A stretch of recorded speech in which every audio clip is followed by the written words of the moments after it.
بدحري حدا عوت ولد تبعتي حيال ጓል ኣንስተይቲ ኣላ ዝብል ጥቕሲ ክንሰምዕ ከለና ብድሕርቲ ሰብኣይ ሓንቲ ሓያል ጓል ኣንስተይቲ ምህላው ኣይና ንግምት ብሓቂ ድማ እዚ ዝተባህለ ሓቂ ክኸውን ይኽእል እዩ ብኻልእ መልክዑ ክርአ እንከሎ ግን ደቂ ተባዕትዮ ምእንቲ ዘፍቀርዎን ደቂ ኣንስትዮ ክብሉ ልዕሊ ዝግባእ ፃዕርን ሓርኮትኮትን ስለ ዝገብሩ ዝያዳ ዓወት ክጎናፀፉ ይረኣዩ በዚ ድማ እዛ ጥቕሲ ኣብዘይ ቦታ ክትድመፅ ትርአም ሎሚ ንሪኦ ደቂ ኣንስትዮ ምኽንያት መህብተን ደቂ ተባዕትዮ ከም ዝኾነ ንምሕባር እዩ መብዛሕትና ደቂ ተባዕትዮ ናይ ፍቕሪ ዓርኪ ኣብ ንዝክረሉ እዋን ኣብ ቅድመና ዝቕጀለና ፆታዊ ርክብ ምግፋፍ ኣንሶላ ፍትወተ ስጋ ናይ ተቃራኒ ፆታ ርክብ ወዘተን ዝኣመሰሉ ብርክት ዝበሉ ስያሜታት እዮም ብሓፂሩ ወሲብ ዝተባህለ መግለፂ ዝወሃቡን ብዙሕ ግዜ ኣብ ኣደባባይ ስሙን ጥቕሙን ዘይለዓል ፍትውን በዓል ዝና ናይ ተፈጥሮ ፀጋን እዩ ኩልኹም ነዚ መቐረት እዚ ዝቐሰምኩም ምስታ ናይ ልቢ ኣፍቃሪትኩምን ናይ ሓቂ ዓርክኹምን ጽማቕ ፍቕሪ ዝሰተኹም በዚ መግለፂ ከም ትስማዕምዑ ኣይጠራጠርን እየን ወላ እኳ እዚ ወሲብ ዝተባህለ ምቁር ናይ ፍቕሪ ጽማቕ ንወድን ጓልን ናይ ፍቕሪ ርክብ ድልድል መሰረት ምዃኑ እንተዘይተኸሓደም ደቂ ተባዕትዮ ምስ ደቂ ኣንስትዮ ኣፍቀርቶም ዝረኸብዎ እቲ እንኮ ጥቕሚ እዩ ምባል ግን ኣይከኣልን ኣብ ዓለምና መብዛሕትኦም ደቂ ተባዕትዮ ብናይ ደቂ ኣንስትዮ ኣፍቀርቶም ምኽንያት ናይ ዘገርም ፈጠራኦምን ዋናታት ብቕዓቶምን ክኾኑ በቒዖም እዮም ደቂ ኣንስትዮ ናይ ብዙሓት ደቂ ተባዕትዮ ሚልዮነራትን ቢልዮነራትን ናይ ምዃን ምኽንያት ኮይነን እየን ብርክት ዝበሉ ደቂ ተባዕትዮ ብናይ ደቂ ኣንስትዮ ኣፍቀርቶም ሓገዝ ናብ ዝለዓለ ናይ ሃብቲ ጫፍ ናይ ስልጣንን ዝናን ጥርዚ በፂሖም እዮም ብሓፈሻ ደቂ ኣንስትዮ ብመልክዕን ወይ ጽባቐአን ብፍልጠተን ብተውህበአን ብፍቕረን ብተፈጥሮአን ወዘተ ናይ ብርክት ዝበሉ ደቂ ተባዕትዮ ህይወት ጣዕምን ናይ ምንባር ተስፋን ኮይነን እየን ብርግፅ ንሓደ ሓደ ደቂ ተባዕትዮ ናይ ህይወቶም ሓደጋ ዝኾና እውን ምህላወን ኣይተዘንግዕን ሰሪሖም ዝና ዝረኸቡን ሰብ ሃብቲ ዝኾኑን ዕውታት ሰባት ምድናቕን ምኽባርን ተፈጥራዊ ነገር እዩ ኣብ ኣድናቖትን ክብርን ድማ ምፍታውን ምፍቃርን ይውለድ እዩ ስለዚ ደቂ ኣንስትዮ ብሃብታማት ሰብ ዝናን ዕውታት ደቂ ተባዕትዮን መምራኽን ዘገርም ኣይኸውንን ደቂ ተባዕትዮ እውን ብተመሳሰለ ኣገባብ ብሃብታማት ሰብ ዝናን ዕውታት ደቂ ኣንስትዮ መምራኾም ዘደንቕ ኣይኮነን ስለ ዝኾነም ብዙሓት ኣወዳት ንዘፍቀርዎን ኣዋለድ ንምምራኽ ዝተፈላለየ ሜላ ይጥቀሙ እዮም ናይተን ደቂ ኣንስትዮ ትኩረት ንምስሓብ ናይ ውልቆኦም ንምግባርን ኣበርቲዖም ክሰርሑ ዝተፈላለየ ፈጠራዊ ነገራት ክገብሩን ይረኣዩ ብኡ መጠን ሃብታማት ሰብ ዝናን ዕውታትን ይኾኑ ብዘፍቀርዎን ደቂ ኣንስትዮ ተለዓዒሎም ከምኡውን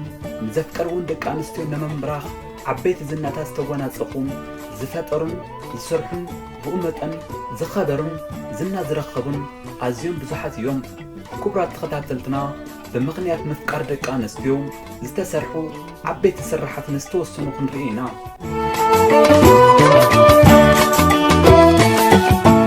ፌስቡክ ኣብዚ ሕጂ እዋን ካብ 1 ቢልዮን ንላዕሊ ተጠቀምቲ ዘለውን ንብዙሓት መናእሰያት ናይ ምፍቃርን ምምርዓውን ምኽንያት ዝኾነ ፌስቡክ ዝተፈጥረ ኣብ ለካቲት 4 2004 ኣብ ሃርቫርድ ዩኒቨርሲቲ እዩ ፌስቡክ ብምፍጣር ኣብ ንኡስ ዕድሚኡ ቢልዮነር ዝኾነ መንእሰይ ማርክ ዙከርበርግ ነዚ ንህዝቢ ዓለም መራኸቢ ዝኾነ ፌስቡክ ዝፈጠሩ ንዝፈትዋ ጓል ኣንስተይቲ ንኽማርኽን ኣብ ኣዕርኽቱ ተቐባልነት ንምርካብን ኢሉ እዩ እዛ ንማርክ ኣብ ልቡ ኣትያ ዓብይ ነገር ንኽፈጥር ዝደረኸት ጓል ኣንስተይቲ ናይ ቻይናን ቪየትናምን ትውልዲ ዘለዋ ፕሪሲላ ቻን ዝተባህለት መንእሰይ እያ ማርክ ንዛ ንሃብቲ ዝደረኸቶ ፕሪሲላ ቻን ኣብ ግንቦት 19 2012 ቃል ኪዳን ኣሲሩ እዩ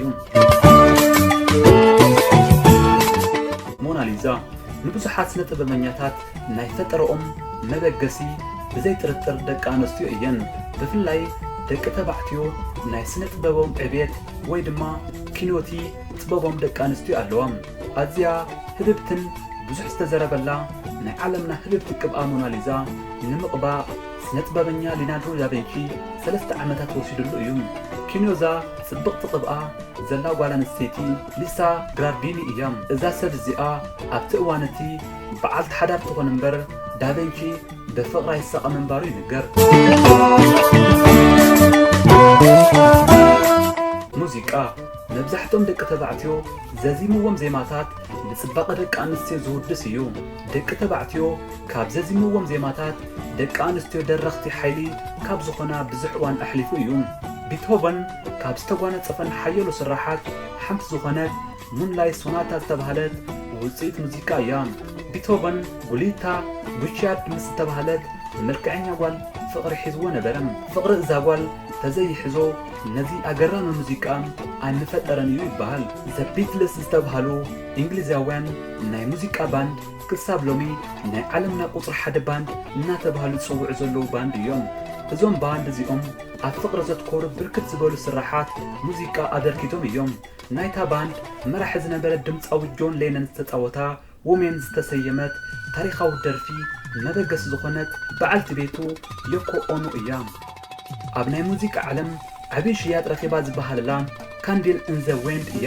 ኤልተን ጆን ነዛ ሙዚቃ ብ1973 ከሰርሓ ዝኽኣልን በዓልቲ ዝና ኣሜሪካዊት ተዋሳኢት ማርሊን ሞሮሎ ብፍቕሪ ስለ ዘዕበለቱ እዩ። እዛ ደርፊ እዚኣ ልዕልቲ ዲያና ምስ ሞተት እውን እንደገና ንኽብራ ኢሉ ኣብ 1997 ተፃዊትዋ ነይሩ እዩ። ህንፃ ታጅ መሃል ህንዳውያን ዝምክሕሉ ናይ ዓለምና በጻሕቲ ዝውሕዝሉ ውድብ ሕብራት ሃገራት ናይ ዓለም ቅርሲ ኢሉ ዝንከባኸቦም ዓብይ ናይ ዓለምና ህንፃ እዩ። ታጅ መሃል ሊብያ፣ ቻይና፣ ባንግላዴሽ፣ ኣሜሪካን ኣብ ከተማታቶም ንዑ ኣምሲሎም ዝሰርሕዎ ህንፃታት ምህላው ነዚ ጥበብ ዘለዎም ኣድናቆት ይገልጽ። ዝተፈላለዩ ናይ ዓለምና ፍቑራት ኣብዚ ቦታ ብምኻድ ፍቕሮም ዘለኣለማ ምዃኑ ዝገላለጽሉ ናይ ፍቕሪ ሓወልቲ እውን እዩ። ንጉስ ሻንጃሃንን ንግስቲ ሙምታዝ መሃልን ኣዝዩ ብርቱዕ ፍቕሪ ዝነበሮም ሰብኣይን ሰበይትን እዮም። ንግስቲ ሙምታዝ መበል 14 ውላዶም ክትወለድ እንከላ ብድንገት ህይወት ሓለፈ። ንጉስ ሻንጃሃን ብሞት በዓልቲ ቤቶም ኣዝዮም ተጎድኡ። ንሓደ ዓመት ዝኣክል መሪር ሓዘን ምስ ኣሕለፉ ነታ ኣብ ልቦም ዘፍቀርዋ ዝነበሩ በዓልቲ ቤቶም መዘከርታ ዝኸውን ኣብ ዓለም መወዳደርቲ ዘይብሉ እጹብ ድንቂ ሓወልቲ ክሰርሕሉ ሃቀኖም። ካብ ህንዲ፣ ቱርክን ኢራንን ኣለዉ ዝተባህሉ ናይ ህንፃ ክኢላታት ብምእካብ ኣብ 1632 ክህንፅዎ ጀመሩ። ድሕሪ 19 ዓመታት ዝወሰደ ናይ ምህናፅ መስርሕ ንጉስ ሻንጃሃን ብፍቕርን ብልቦምን ዝሓሰብዎ ህንፃ ጸቢቑን ማዕሪጉን ተዛዚ ምስ ረኣይዎ ብንብዓት ጠመትዎ። ንጉስ ሻንጃሃን ንበዓልቲ ቤቶም ፍቕርን ሓወልትን ታጅ መሃል ሃኒጾም ምስ ወድኡ ድሕሪ በዓልቲ ቤቶም ነዊሕ ኣይጸንሑን። ምስ ዓረፉ ኣብ ጎኒ በዓልቲ ቤቶም ኣብ ታጅ መሃል ዝርከብ መካነ መቃብር ተቐበሩ። እዚ ናይ ፍቕሪ ሓወልቲ ናይ ዓለምና እቲ ዝዓበየ ህያብ ፍቕሪ ተባሂሉ ይፍለጥ ኣሎ። ብሓቂ ድሕሪ ዕዉት ሰብኣይ ሓንቲ ሓያል ወይ ፍቕሪ ትጓል ኣላ። ምንጭና የፍቅር ኬሚስትሪ ካብ ዝብል ብኣማርኛ ዝተፅሓፈ መጽሓፍ እዩ። እምበኣርከስ ክቡራት ተኸታተልትና ካብቲ ዘቕረብናልኩም መደብ ትምህርቲ ወሲድኩምሉ ከም እትኾኑ እምነትና እዩ። ሓሳብ ርእቶም ዝህልወኩም ጽሓፉልና። ብኻልእ መደብ ክሳብ ንራኸብ ሰላም ደሓን ጽንሑ።